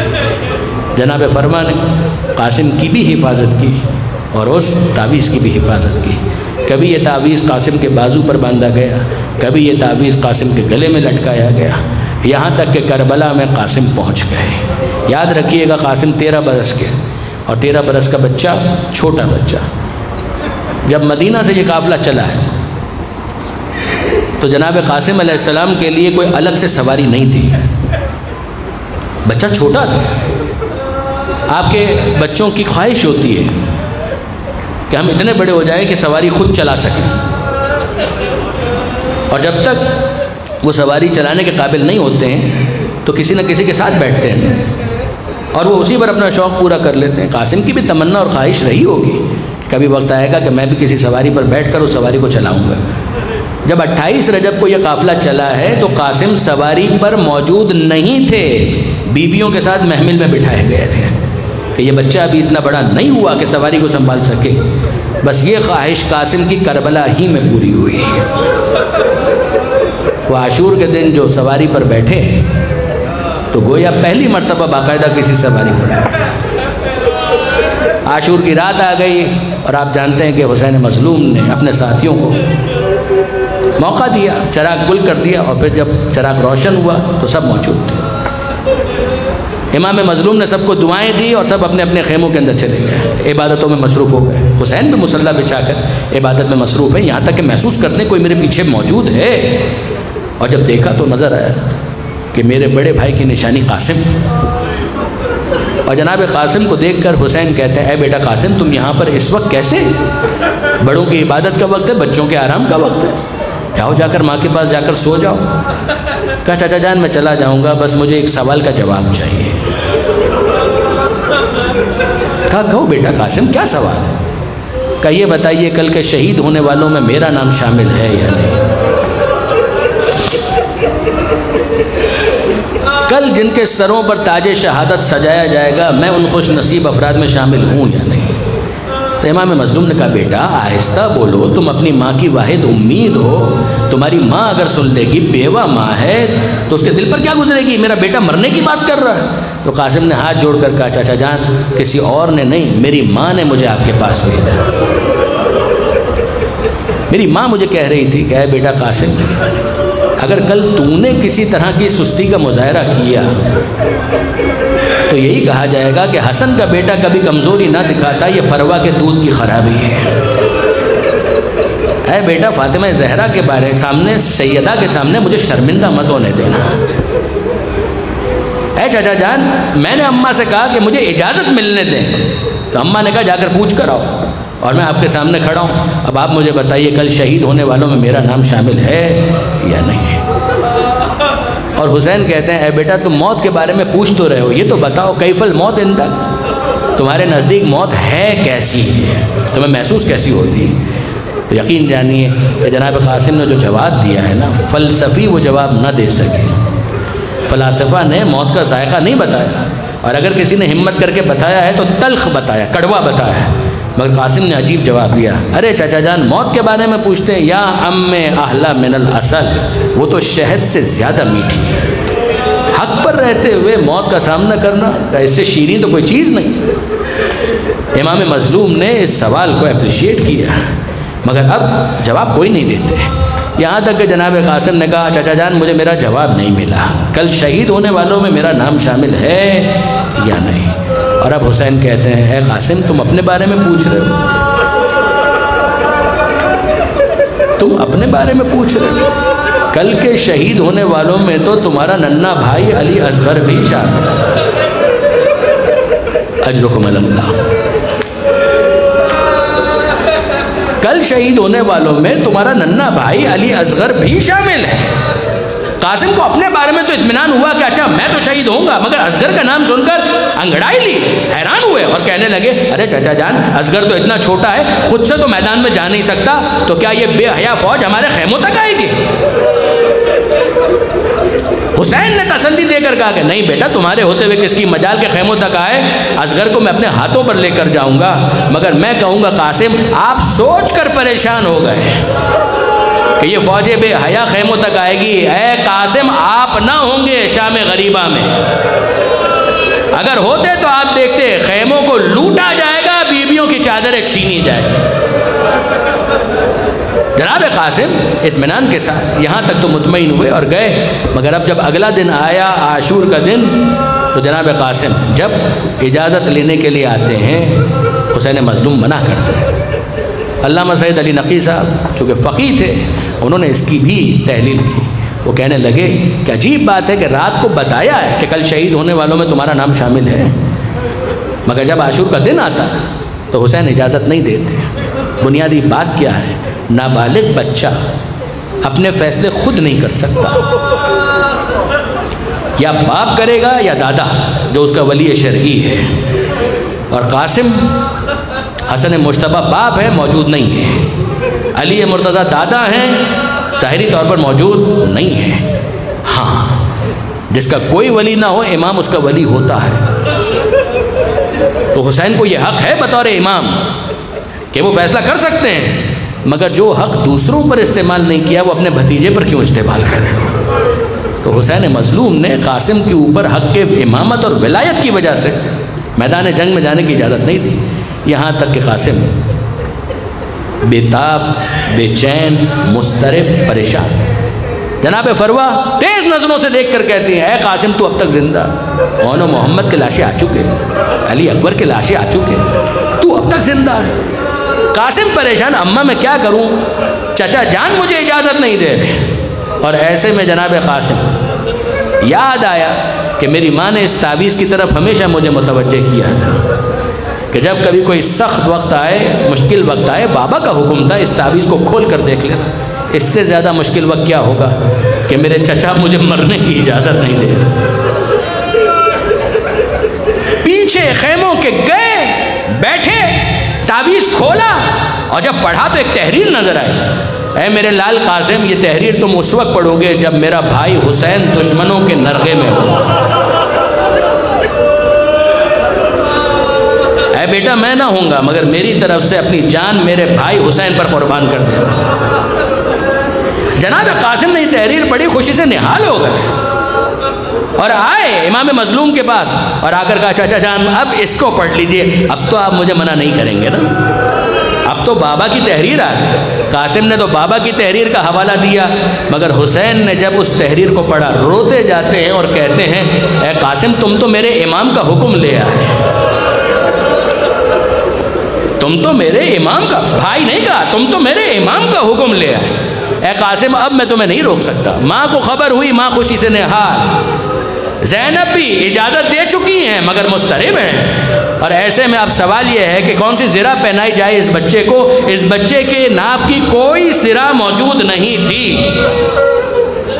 جناب فرما نے کہا اے آقا زرہ نہیں ہے تو کیا ہوا، ایک عام کرتے میں میرا قاسم جائے گا میدان میں، خود موجود نہیں ہے تو کیا ہوا، ایک عام امامہ پہن کر میرا لال قاسم میدان کے اندر جائے گا۔ خود کی جگہ امامہ ہے، زرہ کی جگہ ایک عام کرتا ہے۔ خود سے گھوڑے پر سوار نہ ہو سکے، حسین نے خود گود میں اٹھایا اور قاسم کو گھوڑے پر سوار کیا، اور اب قاسم میدان میں جا رہے ہیں۔ اور جب میدان میں گئے کیا مقابلہ کیا اس بچے نے، کیا مقابلہ کیا، ازرق شامی کے 4 پہلوان بیٹوں کو تہہ دیکھ کیا، خود ازرق شامی آیا اس کو قتل کیا۔ بعض مورخین نے صراحت کی کہ کم سے کم 35 افراد کو قتل کیا جناب قاسم نے، خود کے بغیر، زرہ کے بغیر۔ بچہ ہے، ہاتھ میں تلوار ہے، سواری کا عادی بھی نہیں ہے، مگر یہ ہے ہاشمی خون، مقابلہ کر رہا ہے۔ مگر بچہ ایک وقت آیا کہ جب میدان میں گرا، اور جب بچہ میدان میں گرا ہے، علامہ اظہر حسن زیدی صاحب فرمایا کرتے تھے کہ جب کوئی میدان میں گرتا تھا کوئی کہتا تھا آقا میرا سلام قبول کیجیے، بابا میرا سلام قبول کیجیے، کوئی کہتا تھا اے سید میری مدد کو آئیے، مگر قاسم اتنے چھوٹے تھے کہ جب گرے تو بے اختیار کہا اماں میں گر گیا۔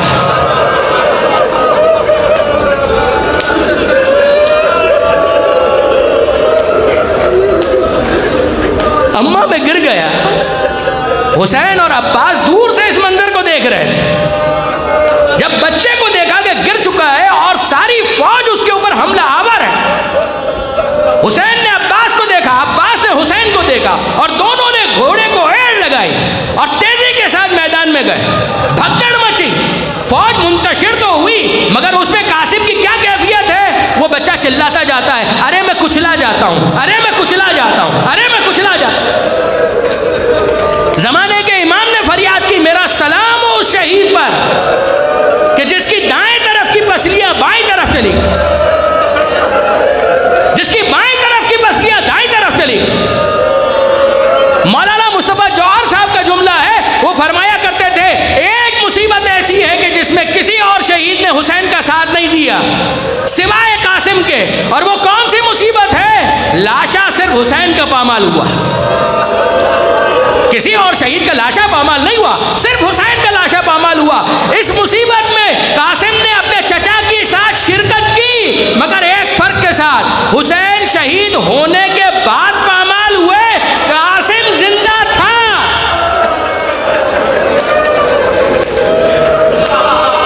جب قاسم کے جسم نازنی پر گھوڑے دوڑائے جا رہے تھے، یہاں تک کہ جب حسین قریب آئے ہیں تو عجیب ایک فریاد کی، حسرت کا جملہ، اے بیٹا قاسم تیرے چچا کے لیے بہت شاخ ہے کہ تو مدد کے لیے بلائے چچا مدد نہ کر سکے، یا وہ مدد فائدہ مند ثابت نہ ہو۔ مگر اب اس لاش کو اٹھائیں تو کیسے، لاش کے ٹکڑے بکھرے ہوئے ہیں،